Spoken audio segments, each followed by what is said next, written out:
Hello friends. आज हम class 12 की इंग्लिश की एक पोएम पढ़ने वाले हैं। इसका नाम है an elementary school classroom in a slum by Stephen Spender. देखिए, पहले इसको पोइट के बारे में पढ़ते हैं। स्टीफन स्पेंडर के बारे में लिखा है कि he was a poet and essayist. Spender took a keen interest in politics, and so he declared himself as socialist and pacifist. His works are based on themes of social injustice and class struggle. ये देखिए, जो poet है उसने English में poetry लिखी है और essays लिखे हैं, निबंध लिखे हैं। जो स्पेंडर है उसने काफ़ी इंटरेस्ट लिया था पॉलिटिक्स में, और इसीलिए उसने अपने आप को डिक्लेयर कर दिया कि वह एक सोशलिस्ट समाजवादी है और एक शांतिवादी है। उसके वर्क्स जो भी उसने राइटिंग की है, उसकी जो उनकी सभी की थीम्स बेस करती है किस पर? समाज में जो अन्याय है, सोशल इनजस्टिस, और जो क्लास यानी अलग अलग वर्गों में जो समाज में है उसमें जो स्ट्रगल है उनके बीच, उसको दिखाता है। आगे देखते हैं हम इस पोइट्री के बारे में। इंट्रोडक्शन पढ़ते हैं। First point, let's we see. This poem describes the social inequalities which is seen in society. समाज में देखी जाने वाली अलग अलग ग्रुप्स में जो एक असमानताएं फैली हुई हैं, वो इस पोइट्री में देखने को मिलती है। नेक्स्ट थिंग है point number 2. In the poem, the poet highlights the condition of the students of an elementary school which is located in a slum area. देखिए, जैसे टाइटल से हम देखते हैं, ठीक उसी तरह ये क्लियर है कि इस पोएम में पोइट उन चीज़ों को हाईलाइट करना चाहता है, उस कंडीशन को हाईलाइट करना चाहता है उन स्टूडेंट्स की जो कि एक प्राथमिक स्कूल है। कहाँ है लोकेटेड? एक स्लम एरिया यानी पिछड़ा एरिया, झोपड़े झुग्गी जिसे कहते हैं, वहाँ एक स्कूल है। उसके बारे में, बच्चों के बारे में इंडिकेट करता है। नेक्स्ट देखते हैं. The poet wants to draw our attention towards the kids so that their life can be improved. उन बच्चों की ओर, छोटे बच्चों की ओर हमारा ध्यान केंद्रित करता है, जिससे कि उन बच्चों का जीवन सुधर सके, इम्प्रूव हो सके. They may be educated well to become good citizens rather than the criminal, जिससे कि उन्हें सही शिक्षा मिले और देश के सही नागरिक, अच्छे नागरिक बन सकें, ना कि क्रिमिनल बने. नेक्स्ट देखते हैं. इसमें पोएम में हम लाइंस को पढ़ते हैं, लाइन बाय लाइन हिंदी को में पढ़ेंगे, समझेंगे इसे.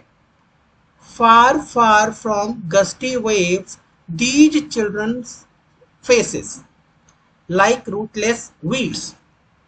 The hair was torn round their pillar. यह देखिए, पोइट ने उन बच्चों का के बारे में बताया है जो कि एक प्राथमिक स्कूल में पढ़ते हैं, जो कि एक टेम्परेरी स्लम एरिया में है. बच्चों के चेहरों को देखकर कोई ऐसा नहीं लगता कि उनके चेहरे पर ही कोई एनर्जी है. बड़े शांत और निर्जीव से नजर आते हैं. वे अपनी उम्र के जो दूसरे बच्चे हैं, उनमें जो ऊर्जा होती है वो उन बच्चों में देखने को बिल्कुल भी नहीं मिलती. इन बच्चों की तुलना फिर वो एक rootless weeds, like rootless weeds जो लिखा है इसमें, इसका मीन है एक अवांछित खरपतवार, जिसे हिंदी में कहते हैं रूटलेस वीड्स को, उससे कंपेयर करता है. लेखक कहता है कि वे बच्चे उस खरपतवार की तरह हैं जो कि जैसे अपने आप उगाती है. और उनके बाल के बारे में देखें तो यहाँ लिखा है उनके बाल बड़े अनटाइडी हैं, मीन्स ठीक से कॉम्ब नहीं किया गया है उनको, या उनके फीके चेहरों पर ऐसे गिरते हैं कि जैसे बड़े अजीब से लग रहे हैं, अनटाइडी लग रहे हैं. ठीक है. और बच्चे जो हैं बड़े अस्वस्थ हैं और उन्होंने उन अपने बालों को कोई भी कॉम्ब नहीं किया है. राइट. नेक्स्ट देखते हैं. The tall girl with her weighed down head. एक लड़की के बारे में बताया है यहाँ, जो कि एक लंबी लड़की का वर्णन किया है पोइट ने यहाँ, कि उसका जो देखते हैं उसका सर झुका हुआ है जैसे बोझ से, गरीबी के बोझ से उसका सर जो है झुका हुआ है. ये उसकी कंडीशन के बारे में पोइट ने जिक्र किया है. नेक्स्ट देखते हैं. The paper seeming boy with reds eye. एक बच्चे के बारे में बताया है उसने, पोइट ने देखा है बच्चे को कि कोई लड़का है जो इतना कमजोर और पतला लगता है कि जैसे पेपर की तरह, कागज की तरह, कागज की शीट की तरह लगता है. With reds eyes. यहाँ देखिए रेड्स आईज, तो देखिए कि उसकी आंखों में ऐसा लगता है जैसे लालच है, उसकी आंखों में लालच शो होता है. और वह सब कुछ हासिल कर लेना चाहता है, उसके मन में जिज्ञासा बहुत है जैसे। ठीक है, नेक्स्ट देखें, the stunted unlucky heir of twisted bones reciting a father's gnarled disease his lesson from his desk। फिर पॉइंट आगे, एक स्टूडेंट है छोटा सा, उसके बारे में बताता है कि शारीरिक रूप से वो बड़ा चैलेंज्ड है, मीन्स अक्षम जैसे कह सकते हैं, स्वस्थ नहीं है। कभी कहता है कि वो एक बड़ा बदकिस्मत है और उसे अपने पिता से एक बीमारी विरासत में मिली है। उस बीमारी के कारण उसका शरीर स्वस्थ नहीं है और अपने पिता से उसे कोई भी फैसिलिटी नहीं मिली है। ओके, उन्हें विरासत में एक बीमारी ही मिली है। यह विकलांग लड़का अपनी बेंच पर बैठा है और अपने पाठ को पढ़ रहा है। आगे एक और देखते हैं, at back of the dim class, class में पीछे की ओर अंधेरे में जहां रोशनी नहीं है वहां एक लड़का और बैठा है, अननोटेड। वन अननोटेड मीन्स उसकी ओर ध्यान भी नहीं जा रहा, वह दिखाई नहीं पड़ रहा क्योंकि वह अंधेरे में बैठा है। Sweet and young, his eyes live in a dream of squirrels game in tree room other than this। यहाँ देखते हैं उस बच्चे के बारे में, जैसे कि मैंने बताया कि वह एक अधेरे के पार्ट में पीछे बैठा हुआ है, तो उसकी आंखों को देखकर ऐसा लगता है कि जो कि शाइनिंग कर रही हैं, उसकी आंखें ऐसा लगता है सपनों से भरी हैं।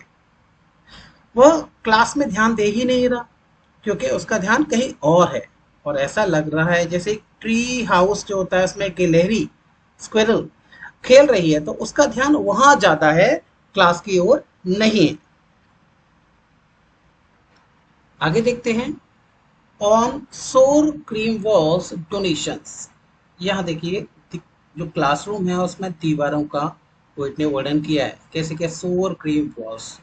देखिए दीवार का जो पेंट है उस पर सोर क्रीम, ये शब्द से ही आप पता कर सकते हैं, जैसे खट्टी क्रीम, टेस्टलेस, कोई मीनिंग नहीं है उसका। तो दीवारें कैसी हैं, उनका पेंट कैसा है, बहुत पुराना है, जिसका कभी एक लंबे समय से ऐसा लगता ही नहीं कि कोई चेंज किया गया है, नया पेंट किया गया है, और मैं कोई भी देखने में कोई भी अच्छा नहीं लगता है, बड़ा अनईजी लगता है देखकर। और डोनेशंस ये शब्द लिखा है, डोनेशंस का मीनिंग कभी कभी किसी ने चंदा एक दान दे दिया तो उस तरह से उसमें लग गया और बन गया, बहुत पहले, काफी पहले ऐसा हुआ और अब उसमें काफी समय से उसमें कोई भी चेंजेस नहीं हुए हैं। तो ये यहाँ ये जो लाइन है, ऑन सोर क्रीम वॉल्स डोनेशंस, ये जो उस कमरे की दीवारों के बारे में पोइट ने वर्णन किया है कि वो बड़ी अजीब सी और बड़ी बहुत पुरानी लगती है, जिनमें कोई भी नया चेंज नहीं हुआ है, समय से बिल्कुल अलग है। Shakespeare's had cloudless at dawn, civilized doom, riding all cities। देखिए यहाँ एक कमरे में जो एक कक्षा है, क्लासरूम है, उसमें शेक्सपियर का एक तस्वीर लगी हुई है, उसके बारे में पोइट ने बताया कि जो शेक्सपियर का हेड है, बेल्ड है, यानी बाल नहीं है उसके सर पर।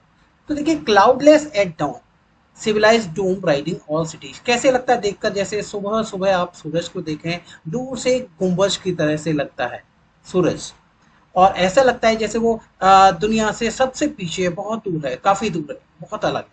ठीक इस तरह से ये उसने क्यों लिखा है पोइट ने, इसलिए लिखा है कि इन लोगों की पहुंच से बिल्कुल अलग है शेक्सपियर की तस्वीर। हालांकि शेक्सपियर काफी अपने आप में बहुत पॉपुलर है, उसको जानना समझना बहुत बड़ी बात है, लेकिन इन बच्चों के लिए तो कोई यूज ही नहीं है, जो बच्चे इन सब सुविधाओं से बिल्कुल अलग हैं, इन चीजों को जानते ही नहीं है, सही शिक्षा से बिल्कुल दूर हैं, तो उसके लिए इस तस्वीर का क्या मीनिंग है। एक और लिखा है, बैल्ड फ्लॉरी टैरोलिस वैली, एक टैरोलिस वैली के बारे में लिखा है जिसकी एक तस्वीर टंगी हुई है वहां, और बेल्ड फ्लॉरी मीन्स उसमें देखिए ढेर सारे फ्लावर्स हैं उस तस्वीर में दिखे जा सकते हैं, लेकिन और उस तस्वीर का भी इन बच्चों के लिए कोई भी मीनिंग नहीं है। नेक्स्ट देखते हैं, ओपन हैंडेड मैप, एक और नक्शा लगा हुआ है, नक्शा ऐसी मानचित्र कहते हैं जिसमें दुनिया में अलग अलग चीज जगह को देखा जा सकता है कि कौन सी जगह कहाँ है। लेकिन क्या आप सोचते हैं कि उस मानचित्र का मीनिंग है इन बच्चों के लिए? नहीं, कुछ भी नहीं है। Awarding the world it's world, जो कि दुनिया को अवॉर्ड करता है, दिखाता है कि कितनी बड़ी पहचान है कि वर्ल्ड में मैप में आप सब जगह को देख सकते हैं। एंड ये लेकिन यहाँ फॉर दी चिल्ड्रन, इन बच्चों के लिए क्या है उनकी दुनिया, these Windows not this map, और इस ये मैप नहीं, जो विंडोज हैं इससे बाहर देखते हैं, यही उनकी दुनिया है। यही जो झोपड़ी है, झोपड़ झुग्गी बस्ती है, स्लम एरिया है, यही उनकी दुनिया है, ना कि ये मैप, और ना ही शेक्सपियर, और ना ही ये टायरोलिस वैली का पिक्चर। आगे देखते हैं, where all their futures painted with the fog, जहां तक एक विंडो से बाहर देखते हैं वही उनका भविष्य है, और उनका फ्यूचर कैसा पेंटेड है, फ्यूचर बना हुआ किसे, with fog. Fog means that is unclear, वहां कुछ भी नहीं दिखता, निराशाजनक, कोई तरक्की नहीं, समाज से बिल्कुल अलग। नेक्स्ट देखें, a narrow street sealed with a lead sky far far from rivers, capes and stars of world. देखते हैं उनके जो भविष्य की तुलना जो पोइट ने की है, एक संकीर्ण एक छोटी पतली सी सड़क से की है, छोटी सी सड़क, टेम्परेरी रोड से की है, जिसका अर्थ है कि उनके भविष्य के विकास के लिए कोई भी चॉइस नहीं है, कोई अच्छाई नहीं है। वे ज्ञान और शिक्षा के उज्जवल भविष्य, उज्जवल प्रकाश से बहुत बहुत दूर है। फार फार फ्रॉम रिवर्स, केव्स, देखिए reverse, caves and stars of world. जो दुनिया में दिखाए जाते हैं कि रिवर्स हैं, केव्स हैं, स्टार्स हैं, यानी जो अच्छी चीजें दिखाई जाती हैं और जो दुनिया में तरक्की के लिए हैं, लेकिन इनकी दुनिया से बहुत बहुत दूर है। कोई भी इन तस्वीरों से मीनिंग इन बच्चों के लिए नहीं है। आगे लाइंस में देखते हैं, surely Shakespeare is wicked, the map a bad example, with the ships and sun and love tempting them to steal। देखिए यह कभी आगे कहना चाहता है कि जो जो स्लम एरिया में रहने वाले बच्चे हैं, उन्होंने काफ़ी कठिनाइयां हैं जिनका सामना किया है। वे हर दूसरे व्यक्ति को अपना एक एनिमी ही मानते हैं, उन्हें नहीं लगता कि कोई दूसरा भी उनसे कुछ हमदर्दी रखता है। उनके लिए शेक्सपियर एक दुष्ट आदमी है, विक्ड पर्सन है, और मानचित्र जो एक मैप दिया है उसका कोई भी मीनिंग उनके लिए नहीं है। With ships and sun and love tempting them to steel.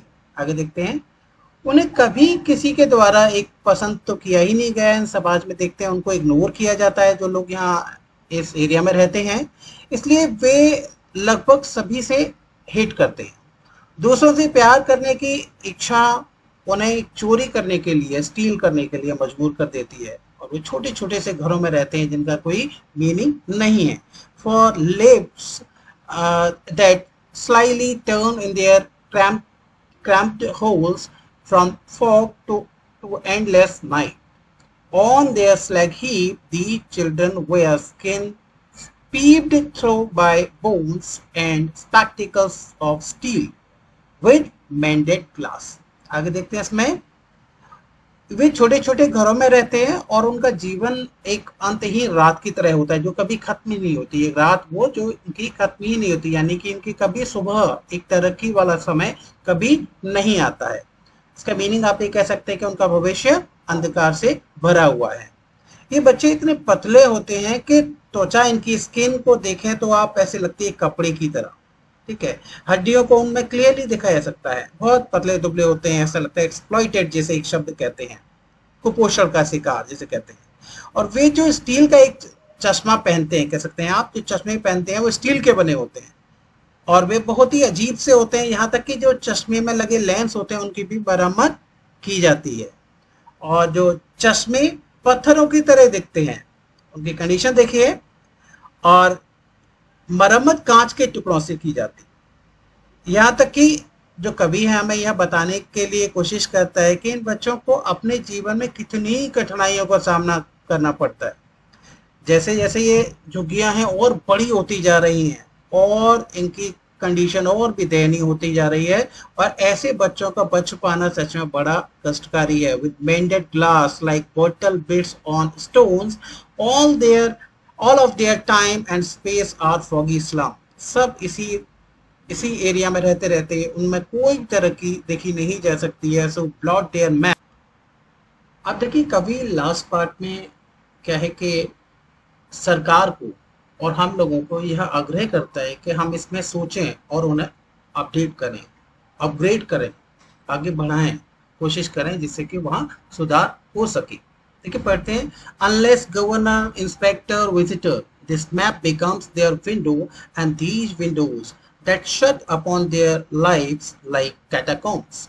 Break or break, यहाँ थोड़ा एग्रेसिव हो जाता है, उनको तो बंधनों को तोड़ने के लिए कहता है। Open till they break the town and show the children to green fields and make their work run azure on gold sands and let their tongues run naked into books and white and green leaves open history theirs whose language is the sun। देखिए इसका meaning देखते हैं। यहाँ जो कवि है सरकार को इन बच्चों की समस्याओं की ओर ध्यान देने को कहता है कि सरकार को ध्यान देना चाहिए। वो इन बच्चों के जीवन को बदलने के लिए उनकी जो दुनिया का जो नक्शा है उसे वो सच दिखाने को रिक्वेस्ट करता है कि जिससे सब वो सच जान सकें और सही तरक्की उनकी हो सके।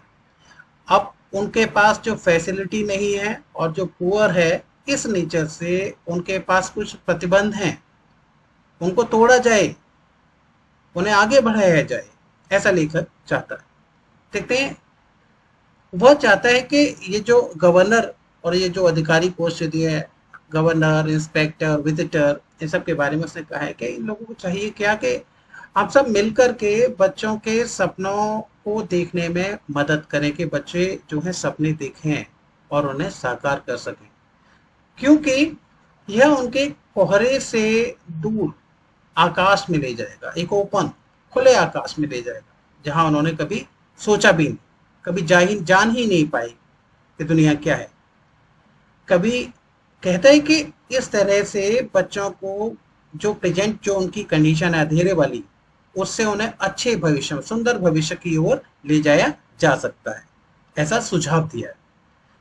कवि चाहता है कि बच्चे रेत और प्रकृति की सुंदरता को जाने, क्योंकि इससे उन्हें ज्ञान प्राप्त करने की एक इच्छा जागृत होगी उनके मन में। वे फिर से सफेद और हरे पत्तों से गुजरेंगे। देखिए सफेद और हरे पत्तों का मीनिंग जानिए। यहाँ सफेद और हरे पत्ते का मीनिंग, यहाँ सफेद पत्ते हैं उनका मीनिंग है बुक्स, किताबें, और जो हरी पत्तियां हैं उसका मीन्स है नेचर, राइट।